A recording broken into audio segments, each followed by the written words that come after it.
in the seminary was formed in the years where things like adoration of the Blessed Sacrament, benediction, were sort of passe for a lot of people in the church. And I went to a seminary, went to Holy Trinity Seminary, associated with the University of Dallas. It's in Irving, Texas.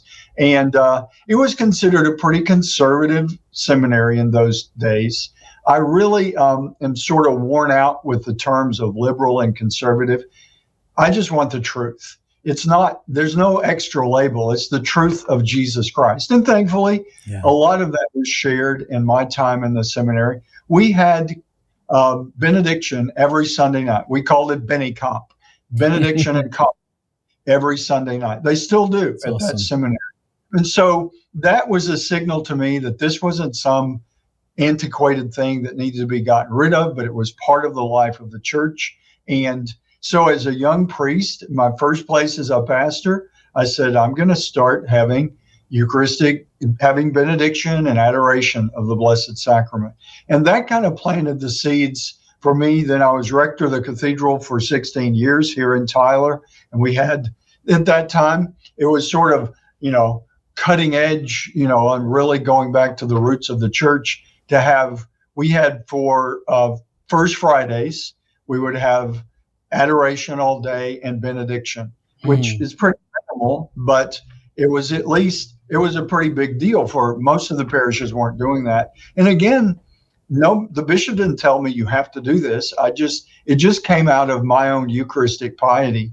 And then as I became a bishop, that just sort of got supercharged, I'd have to say.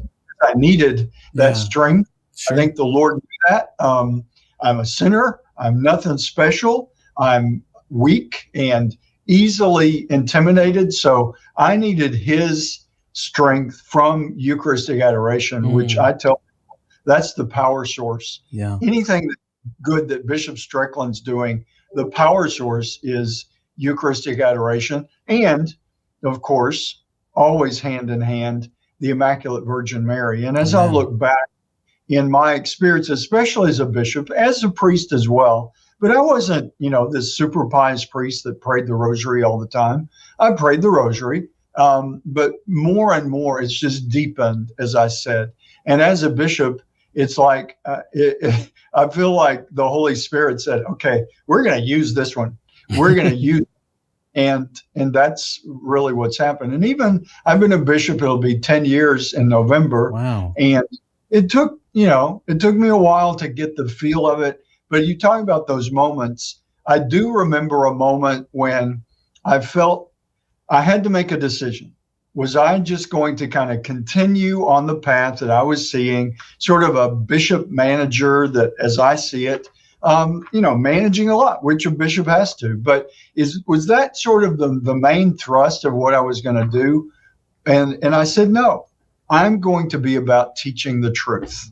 And so that was a very conscious, I don't remember date and time, but I remember very specifically, that was a turning point. I said, okay, Joe, you're going to either do this or you're just going to sort of coast with what you've already seen most bishops.